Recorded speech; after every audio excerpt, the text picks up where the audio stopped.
Okay, looks like we've got a pretty good group. So I'm going to say let's go ahead and get started and kick off our last virtual Women in MedTech event of this series. I cannot thank you all enough for all of the support over the last 4 weeks. We've had such an incredible group of people and such amazing support for each of these events. Our speakers have been simply fantastic, and I can't tell you how much I've really enjoyed it. It's just been a really great experience. I want to say thank you to everyone who has donated. We did use this as a fundraising series for those of you who may not know. If I can get to the next page of my slides, I am learning so much empathy for those who share screens on a regular basis these days. Okay, great. So I think I can get to my next slide because I just want to give a shout out to everyone who donated. No matter what the amount was, it all contributed in a really super meaningful way. And all told, up to date, we gathered, you all donated $3,200 for New Hope. And this has just been a really incredible experience. And I can't thank you all enough for contributing at whatever level you could. I know many of you have said, you'd love to keep contributing later as things shift and you'd love to keep giving. So don't hesitate. We're going to be supporting New Hope throughout foreseeable future, hopefully forever, but definitely for the rest of the year. We do have a fundraising goal of $5,000 for the year, so we'll be doing a couple other events to try to raise that money as well and contributing as an organization. So we can't say enough wonderful things about the work that New Hope does. And I know Danielle's going to talk about that a bit in her presentation, but there's just so much going on in the news lately. Incidents of domestic violence. I'm sure you all have been watching the news about local Boston events, and it's all incredibly sad and disheartening, and it just encourages us even more to support the work that New Hope does. So thank you, New Hope, for all of your work and the tireless efforts that you put forth on behalf of people all over the Commonwealth. I also want to give a real quick sponsor shout out and say thank you to Sunrise Labs, the Mullings Group, and Zymedica. We could not do our events without sponsors. You are an incredible support system for us. You speak at events, you host, you contribute in so many ways. So thank you to all of our sponsors. And before we kind of get started, I'm going to stop sharing my screen in a second and turn things over to Danielle. I just did want to give a few quick updates. We do have a ton of events happening this week and in the next week for MassMedic. I'm going to plug a bunch of those into the chat bot. Take a look as you see fit. We've got a lot of things on design. We have another town hall this week. We're doing some engineering focused programming. So please feel free to share those with your network. All the programming so far is free. We want to continue putting great content out there for everyone, and we want to continue to hear from you all about the kind of content that you'd like. So please feel free to join us for all of these events and share them with your network. You guys are just incredible. It's been a wonderful, wonderful experience. Brian, did you have anything to chime in with before?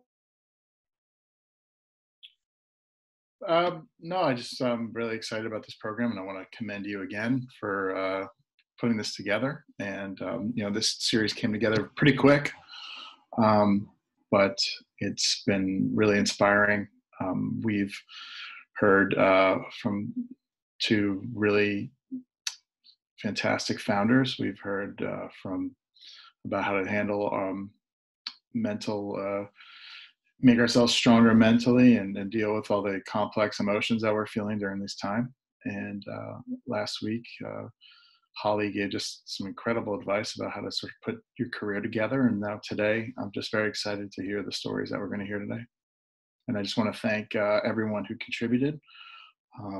And I think, you mentioned the story about Dover, and I think that the most important thing is that domestic violence knows, to paraphrase Kevin Cullen in the Globe, it knows no zip code, it knows no financial status, and it's pervasive throughout our society. So organizations like New Hope are just so critical and important, and I'm just really proud to have been a part of this. So thank you, everybody. Thanks, Brian. I think this is a great time to turn it over to Danielle. And Danielle, thank you so much for taking the time this morning to chat with us and to join us. We are incredibly excited to have you presenting and hear your story. So please take it away. Thank you, Rachel. Good morning to you and everybody who is on the call, and thank you so much for the introduction and for inviting me to be a part of this event that you're putting together. I'll tell you a little bit about myself. My name is Danielle Sicard, as you mentioned. I'm a mother of 4 children. My children age and range from 18 to 26. I feel like I should still be saying, 11 to 16, but yes, I have a 26-year-old. I've been a town clerk for the past 10 years for my day job, and former careers for me included being a business owner where I had about 200 students and a teacher, and I was the operations director for the Attleboro YMCA prior to becoming a town clerk. I've been involved in many leadership type volunteer programs, including being the chairperson for the Deutsche Bank PGA golf tournament, where I oversaw and helped ran a 1,500 person volunteer crew. And I'm currently the governor's appointee for the Massachusetts Victim Assistance Witness Board. And what does any of that really matter? It really doesn't matter, except I'm also a survivor of domestic violence. And I think often times society has a different picture of what somebody who is a survivor of domestic violence might look like than the picture that I just painted for you. In our time together this morning, I hope to share my story. I hope to share how it changed my life and how it really has changed my perspective on life. Although I'm generally comfortable with speaking in public, oftentimes when I do speak to this particular situation, I need to take a deep breath and kind of pause for a moment. I still really can't believe this is my life. And quite frankly, I'm usually inside of a room full of people and have the ability to kind of tap into those people and ask them to remind me where I was in my story when the many, many layers of my story sometimes get clouded and confused. So I thank you in advance for kind of patience with me as I tell my story. So my story officially starts 7 years ago on April 4th of 2013. This is the day that my husband attacked me in our home, and my life and my children's life really changed forever on that day. Although honestly, looking back from where I sit now, I can honestly say that, my story started long before that day. I just didn't see it and I didn't know it at the time. So let me just provide you with a little bit of background first. So prior to being attacked, I was approaching my 20th year anniversary with my then husband, and there had been no signs of physical abuse. He had never hit me. There was no incidents in calling the police. There was no courthouses. There was no restraining orders. I had what I thought was just a regular, typical life. We did, however, had been spending the last 6 years of our marriage in marriage counseling. So yes, I was in an unhappy marriage. I had 4 kids. I didn't know how to leave my relationship. We both had great careers. I was then the elected town clerk in our hometown, and he was a veteran who was working with Homeland Security. And quite frankly, I had a big life, and it was hard to kind of walk away. Some of the things I did know prior to that day was that my husband had been stalking me. What I did know was that there were keyloggers on every single computer in our family home. And for those who don't know what that is, essentially it's a back file that records every stroke that you make on a keyboard. And so, think about it, www.facebook.com, you enter your username, you enter your password, you log into your work, you log into anything else. And my husband had access to anything that I would be going on to. And after the attack and the months that followed with an investigation, I come to learn that my wireless network was also tapped and that there were cameras inside of my bedroom. And so it had gone far beyond what I thought were just simply kind of stalking techniques. But I didn't think that I could leave the marriage. And quite frankly, even knowing I had keyloggers, I didn't consider myself a victim. I didn't know that I was in an unhealthy relationship. And I think that sometimes that is striking to people. I can't help now in what I call my post-detox life to believe that this is possible, that I really just didn't see that this was unhealthy and that this was where I was at, and that I was probably in some type of danger in an unhealthy relationship. Of course, now it's clear to me that you know, and again, I call it my post-detox abusive life, where kind of the clouds disappeared and I can see clearly what I was in. And it's obvious to me that I was in an emotionally and a sexually abusive marriage for the entire marriage. So I'm going to back up just a little bit. 6 months prior to that April 4th date where I was attacked, was really on September 9th of 2012 was really the first full incident that I could say that was a physical incident. I woke up that morning, I knew things had happened the night before, that things were wrong. And as the day kind of went on, it was clear to me that I had been drugged and that I had been raped the night before. I did call my husband out on that. He proceeded to tell me that it wasn't what I thought it was, and that it was probably the best sexual evening that we had had in our marriage, and that I didn't really know what I was talking about, which is pretty typical for abusive relationships and how my marriage was before that. I was crazy. I didn't know what I was talking about. And I believed that. Although I was pretty adamant, so much so that I had gone to the doctors, I had gone to our marriage counselor, and I knew deep down that something was wrong. This was the first time that I just knew something was wrong. And quite frankly, I was horrified and sickened by the event, and we separated at that time. Now, that separation was different than what you would think. Somebody drugs and raped you, you think, get the hell out, right? Instead, at that moment, I knew I needed to kind of take it slow, and we separated into separate rooms in the house. I still don't know why I thought, not being hit, that I needed to take it slow, but I just knew I needed to take it slow. And yet after that incident, I still didn't consider myself a victim. And that just is, it's a powerful statement. I really had no idea that I was a victim. Just 6 months later and 4 weeks prior to being attacked on March 7th of 2013, I finally got the courage. I finally had the courage to tell my husband that I wanted a divorce. And going into this conversation, I had put together what I now know is called a safety plan.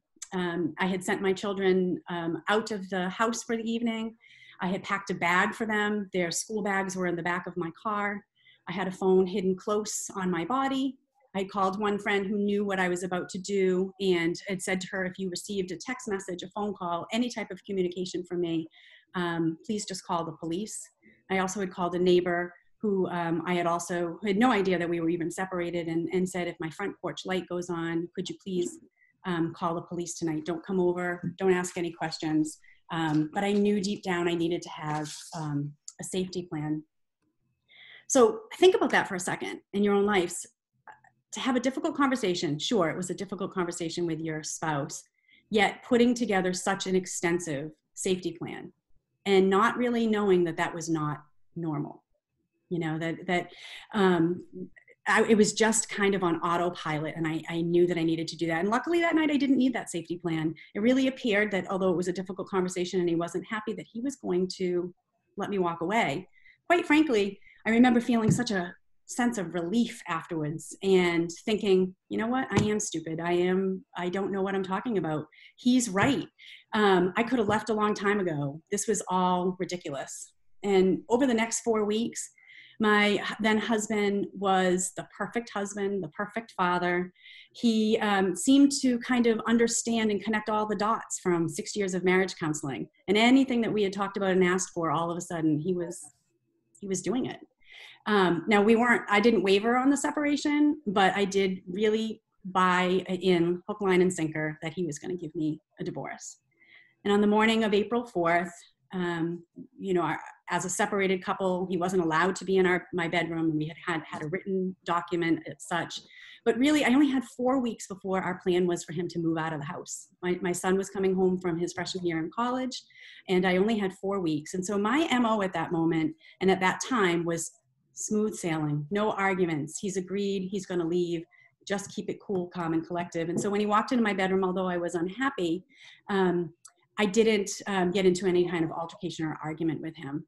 He walked in the room and he told me that he had been to a chiropractor the day before, and that he had had the best night's sleep, and that, gee, we were both under the same really immense stress in our situation right now, and he asked me to come and sit on the end of the bed, and he wanted to show me that relaxation technique. And so I did. I sat on the end of the bed, and at that time he placed one hand on my shoulder and another hand underneath my chin. And he told me to look at a picture that was on the wall in the room and to take deep breaths. And during the third set of those deep breaths, probably around count number 6, he then proceeded to try to snap my neck. And at that moment, I lunged forward on the bed, and I have trouble even saying it. This was my thought as I lunged forward on the bed. That was a pretty crappy relaxation technique. Okay, yeah, you can laugh. Those listening, you can laugh. That was my thought. I'm falling towards the bed, and I'm saying, well, that was a pretty crappy relaxation technique, a safety plan 4 weeks before that. And now, what a crappy relaxation technique. And it wasn't until his body followed me on the bed that I realized, oh my God, this is what I had planned for 4 weeks earlier, and that I was about to fight for my life. It's such a powerful thing for when I look back at that, how powerful his emotional abuse was on me and all that time, that he was able to manipulate me in just 4 weeks to kind of believe that I didn't know what I was talking about. He was going to give me a divorce. I use that phrase, I'm never going to sit on the end of the bed, often in my life now. It's kind of an everyday thing for me. My takeaway from that was that, I need to trust my instincts. I had an instinct 4 weeks before. And right now, I do trust my instincts, and I care very, very little about whether I look foolish or if I'm wrong. My instincts are powerful, and I'm never going to sit on the end of the bed again. After a struggle which seemed to last forever and probably was more under a minute, we fell to the floor and he continually tried to snap my neck for what again seemed forever. He then went to strangling me. So just before the second time that I passed out, there was a moment where honestly I knew I was about to die. I stopped fighting. I felt every blood vessel in my eyes pop and every blood vessel in my tongue pop. And I knew that I was about to die, and I stopped fighting and I started to pray. And my prayer wasn't to live because I was so confident that I was going to die. It was to just let me die quickly to stop this pain. When I finally woke up, my husband held me in my home for about an hour and a half after that time. He did rape me on our stairs, and finally he did let me leave. And at that moment I drove to my mom's house, and I have no idea how I was able to drive with my injuries, but I did. I was in 3 different hospitals throughout the day. My injuries were so severe that my tongue was 3 sizes its normal size, and I was unable to taste anything for 6 weeks. 6 weeks. You couldn't see the whites of my eyes for 2 weeks. They were only black and red. And I was told by countless doctors and police officers and district attorney's office and court personnel, and including my New Hope advocate, which I will refer to as my angel, that they had never, ever seen the signs of petechia and strangulation this severe on anybody who was still alive. Everything I knew to be true in my life that day changed forever. My safety, my financial security, my understanding of trust, my understanding of love, everything that my children knew, their foundation, every hope and dream that we had for our family, it was cracked in just this one moment and this one day. My husband was charged with aggravated assault and battery, intimidation of a witness, rape, and attempted murder.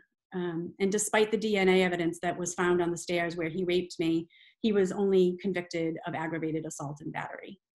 He was sentenced to 2.5 years in prison. And this November, he will complete his 7 years of probation. And another phase of my victimization will continue as he is released from that obligation with the courts. I, like most victims, struggled with the many phases and the realities of being a victim. I've gone through depression and anger and fear and what I call justified paranoia, PTSD and hypervigilance. After the attack, I was afraid of everything. If I could have this happen to me in my home by a person who loved me, I felt fear everywhere outside. I just was afraid of everything in my surrounding. My anxieties were so severe that it was really eating me alive. I went from a size 8 to a size 2 and lost 40 pounds. Don't want that diet, but wouldn't mind the weight loss. And, it was a really, really difficult time for myself and for my kids. I thank God that New Hope came into my life at that time, and that they provided me the services that I needed to transition into what I consider my post-life.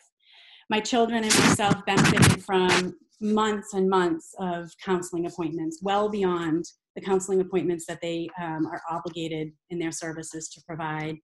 They provided me with extensive safety planning services, although I have to say it was one of the most difficult and worst, besides testifying in court experiences going through safety planning. It was an integral part of how I survive now that I needed through New Hope. And they provided me with a court advocate that I already mentioned as my angel, who honestly has stood by me time and time again as my husband continuously takes me back to court for modifications of restraining orders or reduction in child support or anything else that he can bring me back to continue his abuse in this new kind of venue. New Hope was instrumental in helping me learn how to go from being a victim to a survivor. And I will tell you, there are some days that I still am a victim, and there's some days that I'm a survivor, and some days more one than the other. But for the longest time after the attack, I was solely the victim, and they taught me how to live in my new skin and my new life. Over the course of the past few years, I've learned a lot about victimization and the dance that happens between a victim and their abuser. And when you're in an abusive relationship, things just aren't always that bad. There's this cycle of abuse that keeps happening, and you keep believing, and you want to believe that things are going to get better. It's easy to believe their lies because it's what you want to hear. You want to hear that things are going to get better and that your family doesn't need to be torn apart. They're really great abusers at confusing their victims to believe that it's their fault. Almost everything in my life was my fault. They're great at frightening them about consequences, finances, threatening to hurt themselves if you leave them, taking your kids away or losing your family, your extended family. They're masters of instilling fear or self-doubt into their victims. It seems that they have this right combination of doing just that while not crossing the line and doing something that is powerful enough for you to tell somebody else without you sounding crazy. I always have a hard time kind of explaining that, but for those of you who are listening who are interested in it, it's called gaslighting, and boy, is it a powerful tool that abusers have and use. Also, abusers are manipulators, and part of what they do in manipulating is image maintenance and image management. Let's take a news story for an example that you read or hear about on TV about a couple in your neighborhood that the husband apparently has killed the wife. How often do you hear that neighbor say, yeah, I knew it. I knew that was a man who, was abusing his wife. Never. You always are hearing the shock about this person, and that it's not possible. He was such a nice guy. I can't imagine that this was happening in their life. And, oftentimes abusers appear to be friendlier and more stable than their victims. And that's on purpose. That's part of their control and their image maintenance. Abusers are not dumb people. They're pretty darn smart, I've come to learn. I'd like to tell you a little story about a woman who I had met. I had gone into church, and my pastor had asked me to meet with this woman during church separately. She clearly was in an abusive relationship and was in danger. And throughout the time that we were having our conversation, I remember that moment when she all of a sudden saw what I saw in our conversation. She saw the risk, and she saw the danger that she was in. And I'll never forget that moment that cloud disappeared. And it was literally a distinct moment where her face went from living in her reality to living in fear. And you know what? At that moment, she had no choice. She had to leave. You can't fake once you know. Once you know what you're in, you cannot fake that anymore. She had no choice but to have to leave. The inability to see what's going on is not that a victim is not smart. It's actually their defense mechanism that keeps them there and lets them stay in their reality until they are ready to leave. I think that's such an important thing for people on the outside who always want to say, well, why doesn't she just leave? That's a question that I have a really hard time with. But let me tell you, victims just want to be believed. They need desperately to be believed. I can't imagine being able to walk away without the truth that I had, the pictures that I had, the police reports that I have. And I give victims who actually walk away so much credit for their ability and their strength to be able to do that, because I didn't do it. I didn't walk away. I had help in being able to walk away. You know, I lost many things that day. I'm no longer the person that I once was. I live a very different life than all of you. I know how to change my name. I know how to change my social security number. If I needed to disappear right after this broadcast, I can do that. I have money, I have a car, I have a safety bag. I know what state I would go to. Every day I can't post things on Facebook like you might, of where you're at and what you're doing. I can post them after the fact, but I can't do it because I don't know if my stalker ex-husband is still watching. I don't know what the future holds for me and whether or not he's going to come back after me again. But I do know I have a plan, and I do know that I will be ready if he does. Lots of people in my life, mostly my family and my friends who love me, have a hard time hearing me say that. They want to believe that my life is just normal again, and they can't stand the thought of me running away or living in fear. I figured out how to keep, my safety plan close without making it their burden, but still live my life. And I really have New Hope to thank for that. Honestly, could not have done it without New Hope. And so I'd like to tie that just a little bit, my story, to perspective. And I feel truly blessed in my life. And I know after hearing my story, that might sound weird, but I choose to see the good and what has become of my life on the other side of this horrific ordeal. I like the person that I am now. I've chosen not to let it define who I am or who my children are. And it was a very conscious decision. I'll never forget the day 9 months after the attack, after the trial was over, where I sat in a room sobbing and really talked to myself and said, he's still winning. He's still controlling you. You won't leave the house. You need to figure out how to live. So what's the lesson here? For me, my story provided me with some defining moments that taught me the power of perspective and a can-do attitude. Oftentimes, when life provides me with a challenge or a fear, I ask myself, is this going to be worse than what I've already been through? I get ready to have these talks or put myself out there in my profession or going on the witness stand. And I say to myself, no one's going to try to kill you, Danielle. I know that sounds really silly, but that's my perspective. I've already hit the bottom. There's not much that's going to hold me back now. And I'm sure some of you sitting here can relate to having a life-altering moment in your life. Maybe it's been cancer or a death of a loved one. Maybe it's been a divorce. Nonetheless, it's something that's changed your perspective, the way that you saw yourself, the way that you saw the world, and it's changed the way that you do things. Maybe you haven't had one of those moments. Maybe for some of you at home, it's COVID-19. Maybe it's the fear. Maybe it's struggling with that fear of the unknown or missing the things that you can't have anymore. I don't know what that is, but my final thoughts really, I had a boss early on in my career and one of my very first professional jobs who asked me at my very first staff retreat to come up with a motto. What is your motto? And the motto that I came up with so many years ago was, everything happens for a reason and always look for the positive. His challenge to us was to find that motto and to use that motto as a guide to run, hard things to handle through in your life. Well, let me tell you, boy, was that tested with this situation, right? And it was so hard to understand in the beginning why this had happened to me. And it was almost impossible to see the positive. New Hope has helped me see that, move into a new light. And quite frankly, I have a grateful heart for my struggles and for the organization such as New Hope, who has provided me with the services and allowed me to learn about the power of perspective. So I really thank you for the time to share my story and to provide you with hopefully some perspective and some things that you can take home with you. Dig down deep. These are tough times for everybody. It doesn't have to be a monumental thing like what happened to me on that day to kind of dig down and say, I really want to change my perspective.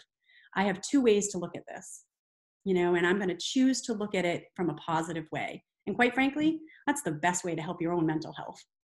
So thank you very much for the time. I'll turn it back over to you, Rachel. And if there's time later, I'm happy to answer any questions. I'm at a loss for how much to thank you for your story. That is incredibly inspirational, and it's one of the reasons we wanted to have you on so much. There are no words other than you have done so much, you have come through so much, and I think that is incredibly inspirational, and I thank you for sharing your story with us. I think though you pointed out so well the work that New Hope does and what it's meant for you. I think that's what encourages all of us to want to be involved with the program. And thank you, thank you for sharing. I know that's gonna stay with me for quite a while, and it's such amazing words. Brian, I'm gonna give it over to you because I might be blubbering at this point. Sure. Thank you, Rachel. And Danielle, thank you so much. I can't imagine how difficult it is to talk into a computer screen and tell that story, but you did an incredible job. And of course, your words are very inspirational. And I want to thank you for your bravery in doing that with us today. And just thank you for inspiring us.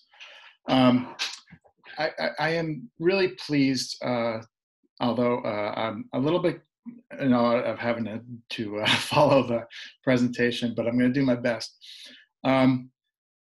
If there's one thing we've learned in the past, let's just call it 9-10 weeks, it's the value of leadership and strong leadership. And when I say strong, I don't just mean leadership that pounds the table. I mean leadership that has empathy, that has understanding, that understands how to get things done. And I can't think of somebody who personifies that more than our Attorney General, Maura Healey. 10 weeks ago, I received a call from her on a Sunday morning, which is either the most, it's either one of the coolest moments of my life, but I do remember being a little bit scared that the Attorney General was calling my cell phone on a Sunday morning. But it was, thankfully, we got a chance to connect, and I was so in awe of General Healey's concern and her ability and desire to get involved and learn about everything she could about how Massachusetts could overcome this COVID-19 crisis. And I know her leadership. This has been a public health emergency and several other things. So General Healey hasn't always, been in the daily briefings, but her leadership, pushing our leaders and the people that needed to be involved in this fight to get involved in this COVID-19 fight, I think has made a profound difference in this, in how this state has fought off at least the first wave of this terrible crisis. And I was inspired by her. I'm still inspired by her. I'm so excited to have her join us today to talk to us. So I said to Rachel, please let me just introduce General Healey so I can have a little bit of that. I didn't know I was going to follow such an inspiring story that would take away all my ability to talk. But again, thank you, Danielle. General Healey, welcome to our program, and I'm pleased to just turn it over to you. Well, good morning, Brian. Can everybody hear and see me? Yes. Cool. All right. First of all, I just I want to thank Danielle. I have the privilege of serving with Danielle on the board of something called the Massachusetts Office of Victim Assistance, and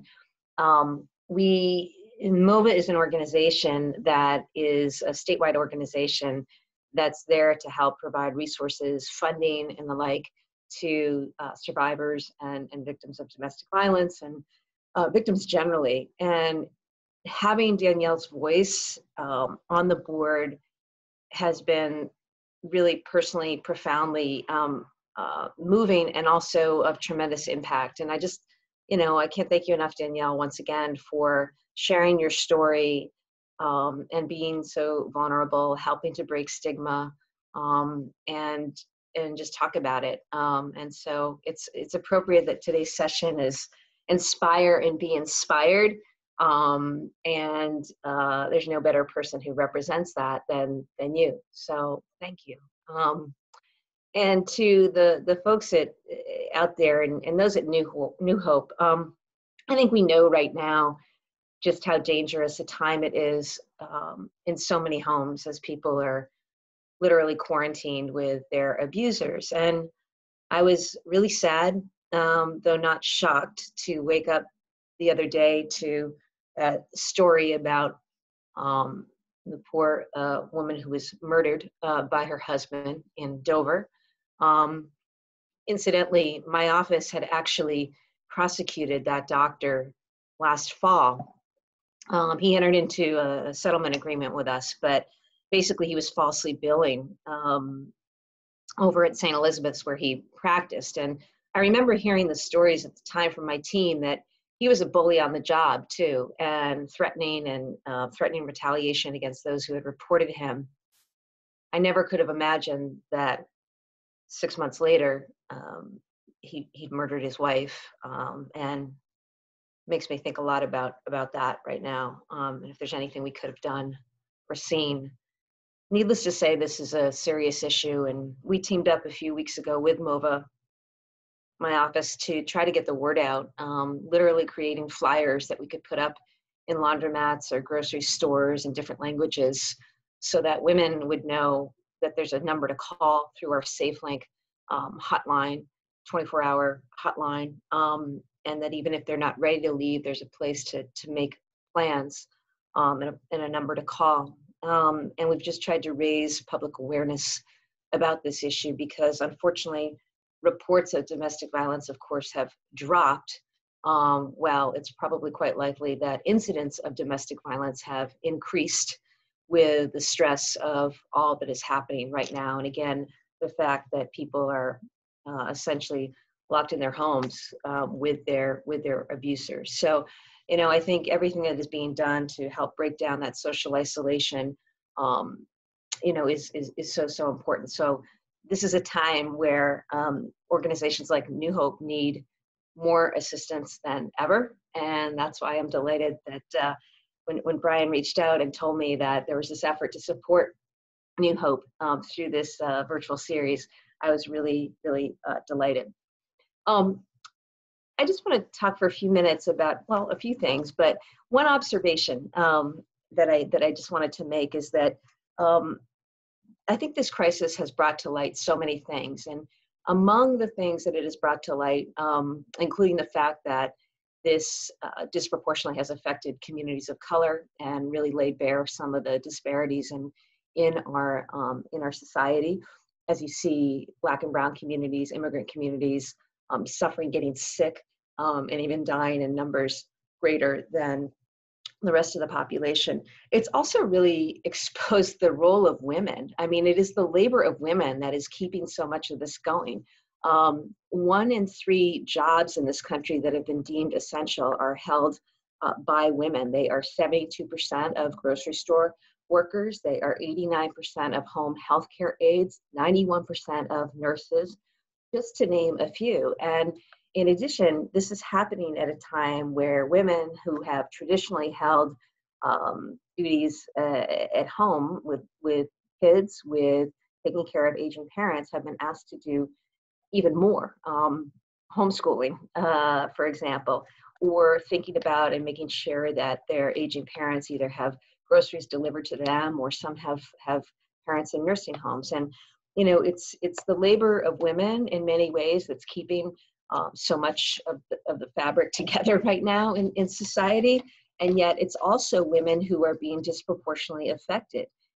The death rate for women in the state of Massachusetts is actually higher than that of men. And there are different reasons for that, including the fact that women live longer and are in nursing homes. But, around the country, 60% of the people who are laid off are women. And This includes, the fact that Black women are twice as likely to have been laid off right now or furloughed as white men through this crisis. So I just wanted to say that because I think it's wonderful as people, tweet and celebrate our frontline heroes and essential workers.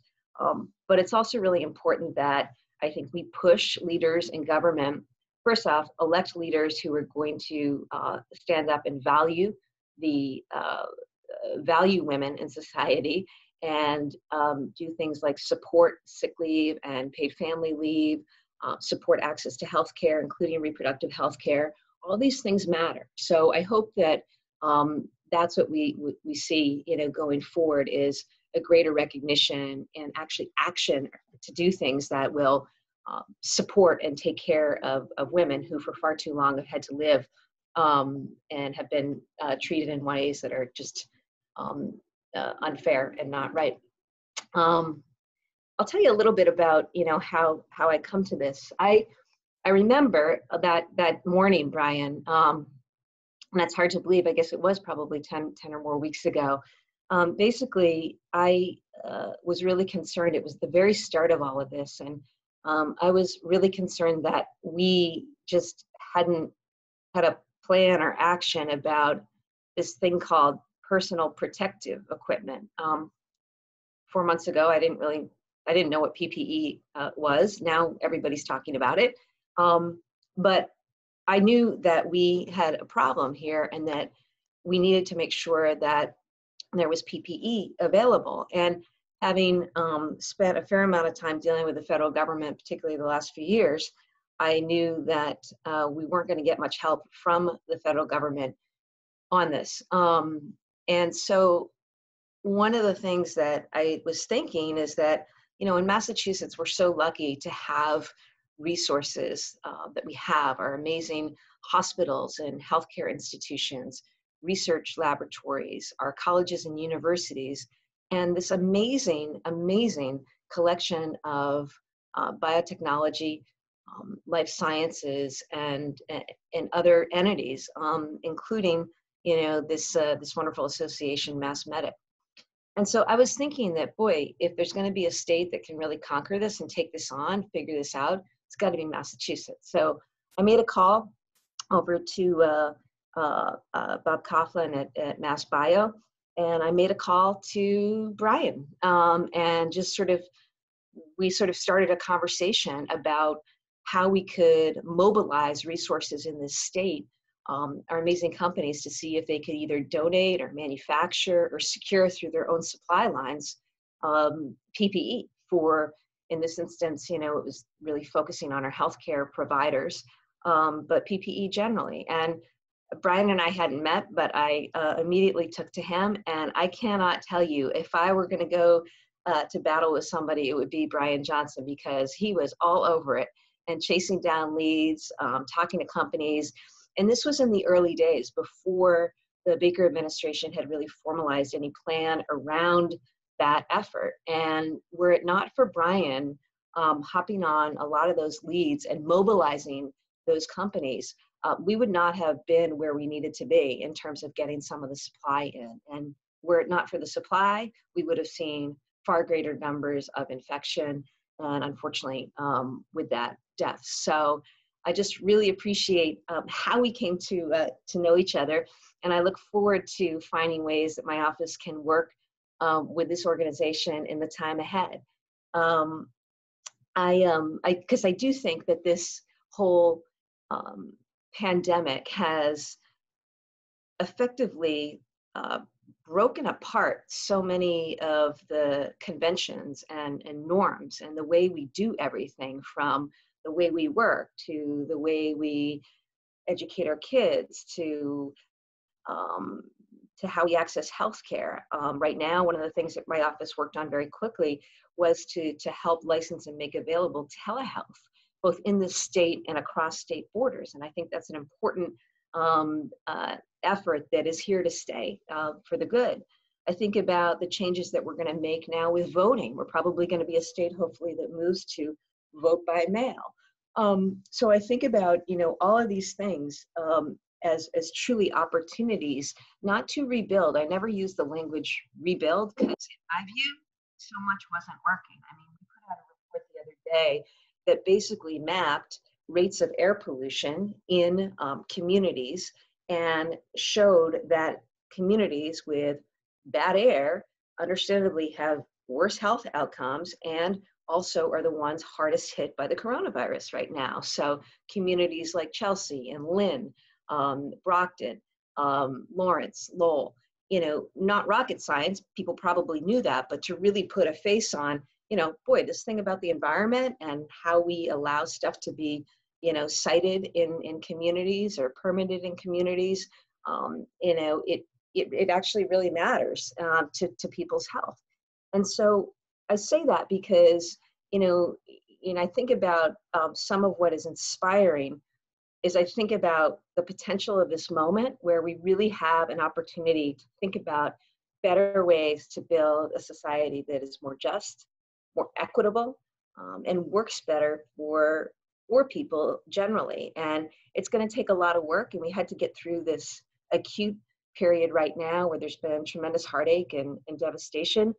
But I do think we can use this as an opportunity to really leapfrog and do some things that people didn't think were possible. Getting to that, I run a state agency of about 600 people. We have 4 offices around the state. And we very quickly became a virtual office. And, that's not always easy to do sometimes when you think about state government and the ways of doing things, but I'm really proud of, in particular, my IT and operations folks who within a matter of 2 weeks took our whole office virtual. So we were actually virtual before the rest of the state went virtual, and that enabled us to really keep things running. We kept open all of our healthcare hotlines, fair labor hotlines, consumer hotlines. I don't know if some of you belong to Boston Sports Club, but early on we got a ton of complaints because they were still charging fees on the gym membership, and we had to work with the company to get refunds. If any of you haven't gotten a refund, email me or call my office and we'll make sure that you do. We had school trips that were canceled, and we had to work with companies like EF. We're still trying to resolve that so that families could get refunds. A lot of complaints from workers who had a lot of trouble getting through to the Division of Unemployment Insurance and get benefits. And just generally questions about, things like paid leave policies and the like. It was a super stressful and busy time. And, one of the things we were pushing for was a lot of data and transparency from the government about the numbers, because people were scared and wanted to know information, and that's something that we made a big push for.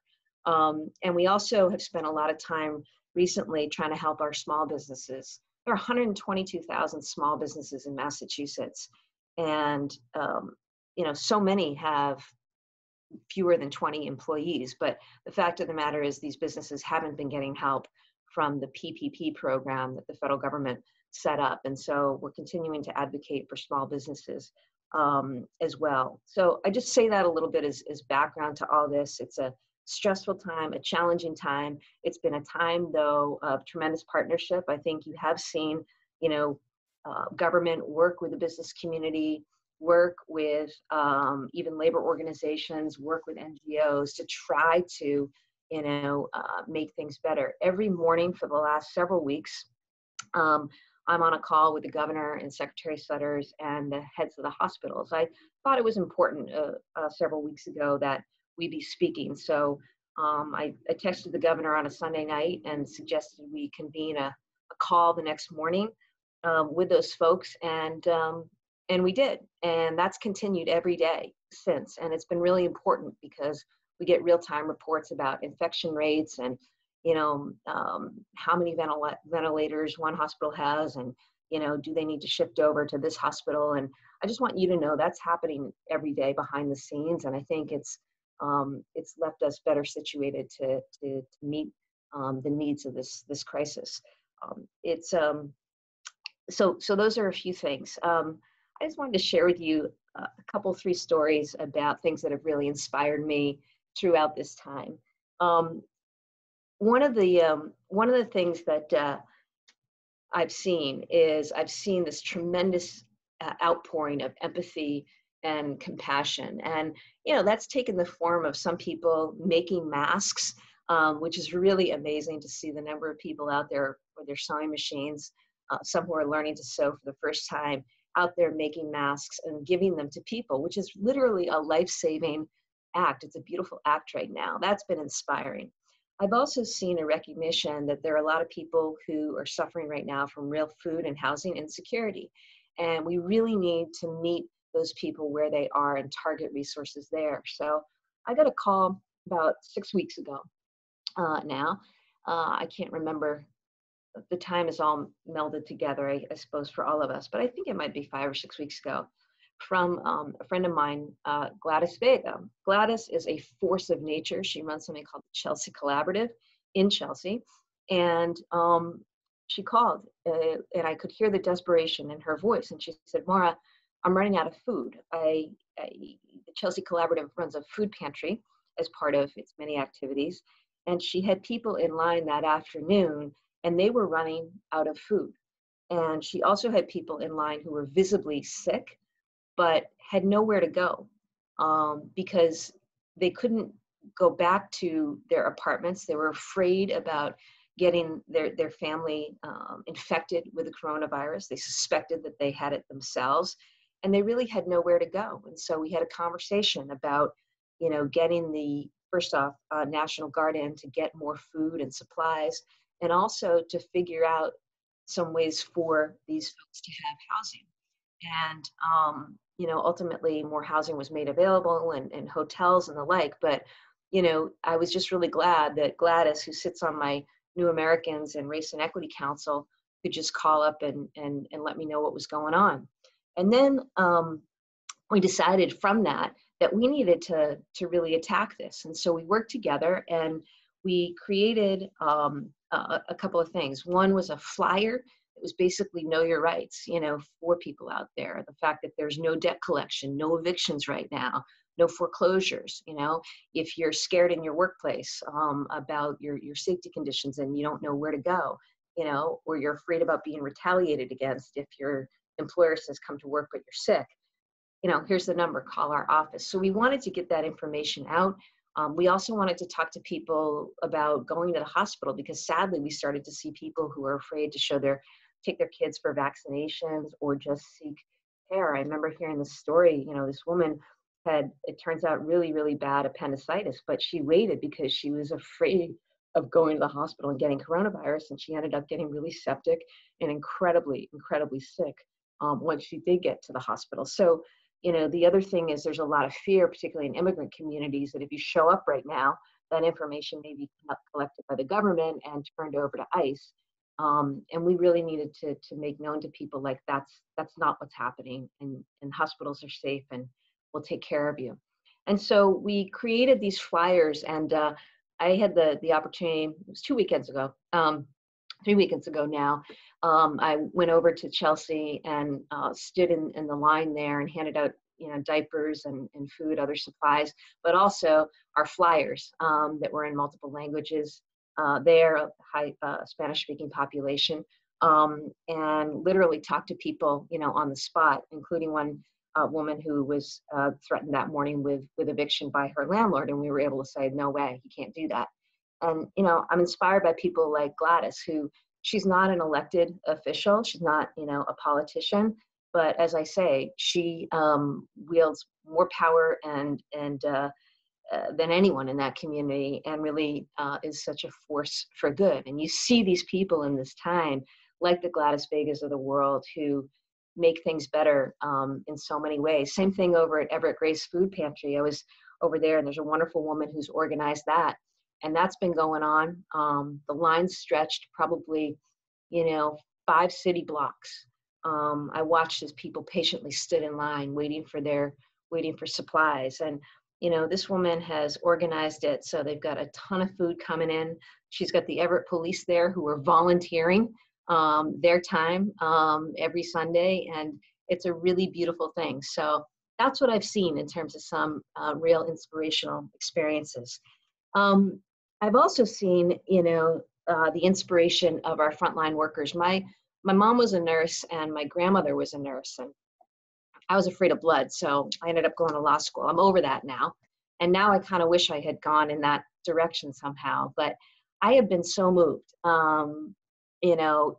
watching people just go to work. I live in Boston, and I took a run the other night, and it was just before 7. So there was a shift change over at Mass General. And I'm coming up Cambridge Street, and there's no traffic basically, except there's a huge line looking to take a left there into MGH. And I realized, I looked in the cars and everybody's in scrubs. And I was like, wow, okay, these are the people who are going into battle. And I just, I teared up. It was really profoundly moving to see them, park. And I got out, I walked up towards the entrance, and I just watched them walk in, and I watched others walk out after their shift. And I think about these workers, and I talked a lot to firefighters, EMS personnel, police, and nurses in the early days, of this crisis. And there was such fear about what was happening on the front lines.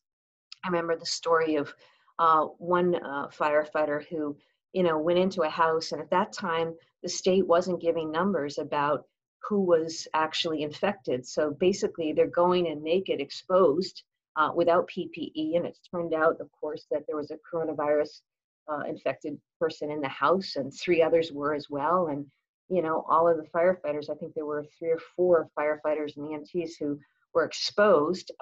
Fortunately, none of them got seriously ill, but they had to be quarantined. And the stories of the nurses who've been having to work with reused masks and the like.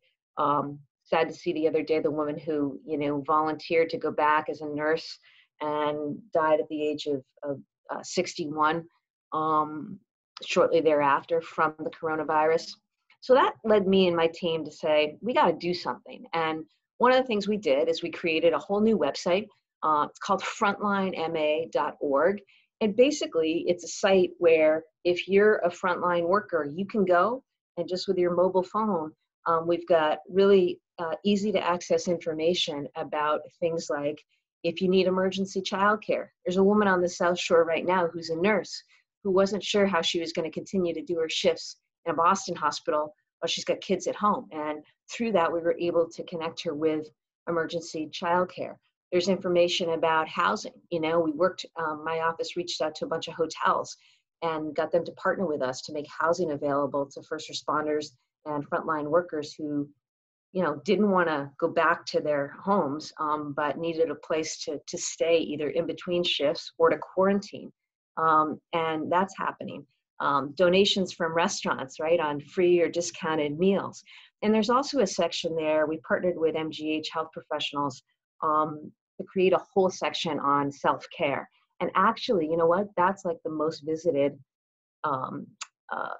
category on that website. People really needing, self-care information about everything from meditation to, mindfulness to, just how to process this trauma that they're living every single day. So I'm proud of the team for that. There was also a component where, I got inspired by seeing these early on, these posters, right?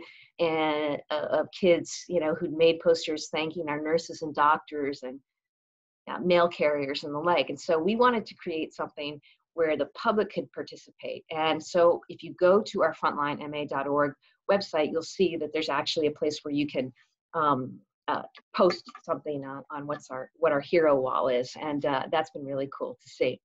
And finally, the last story is this. About 7 weeks ago, I got a call from my first assistant who said that the chief of our enterprise and major crimes division, her mother-in-law, had just passed away in a nursing home from the coronavirus. And so this has happened probably 6 or 7 times where people in my office have lost their mothers or mother-in-laws, it turns out, to this crisis. So I called her, and it was sad. And she said that, they had visited her every day for 10 years, but those visits stopped a while ago. And so she was, of course, alone when she died, and they didn't really have a good way to communicate with her during the time that she was sick. And a week later, she came and she said, you know, I got an idea. How about if we make a tablet available to everybody in a nursing home right now so that they can communicate with their loved one? And I was like, that's great. And she reached out. We reached out to Walmart and a few different companies. We got a bunch of donations, and we've given out about 1,000 tablets now to nursing homes around the state. And literally, some of you may have seen this on the news, people are able to communicate with their loved ones. And, you know, I just thought that was a really beautiful act. She inspired me, you know, by turning something tragic into something that was really positive for others. And if that's a way to bring a little joy and reassurance to families now, you know, that's a really good thing. So, you know, that's just a little bit of what I'm seeing out there. I am so heartened by the collective action and the empathy and the care on display out there, the heroism. And I truly think this is an amazing state where, you know, people can turn tragedy into something really, really positive. And that's our charge. And that's our charge in government and what you should demand of your leaders. And I think that that's what all of us are capable of. So I want to thank you guys for the work you do. I do hope we can see each other in true proximity at some point. But until then, take care of yourselves and your families, and know that the Attorney General's office is here for you in multiple ways. Okay, so take good care. And again, thanks for supporting New Hope. And Brian, thanks for being such a good friend. Thank you, General Lee. Thank you so much for your words. You inspire us. Well, my pleasure. I think, yeah, I think that's a great way to sum it up and just say an overall thank you. Thank you, Attorney General. Thank you, Danielle. This has been honestly I love all of our sessions, but this was probably my favorite session. I really, really, truly appreciate everyone who has given their time and their support for this program. We could not do it without all of you, and this has just been amazing. New Hope, thank you, thank you, thank you. Marsha, Maria, you guys do an amazing, amazing job and have helped pull all of this together, and we are so excited to be supporting you. I can't say anything else other than thank you, so I think it's probably a good time to wrap up. I did want to mention, for everyone who donated, we did have a raffle for anyone who donated at least $100, and I did want to say we drew a name earlier, Louise McDonald. I'm not sure if she's on the phone, but she did win the raffle for a free Mathematic prize pack for donating. So I want to thank Louise for that, and thank you to everyone who gave. We are so encouraged and indebted to you. So have a wonderful rest of your day and rest of the week, and go be inspired. This was truly inspirational. Bye-bye. Yeah, everybody. Thank you. Bye-bye. Thank you, Danielle. Thank you.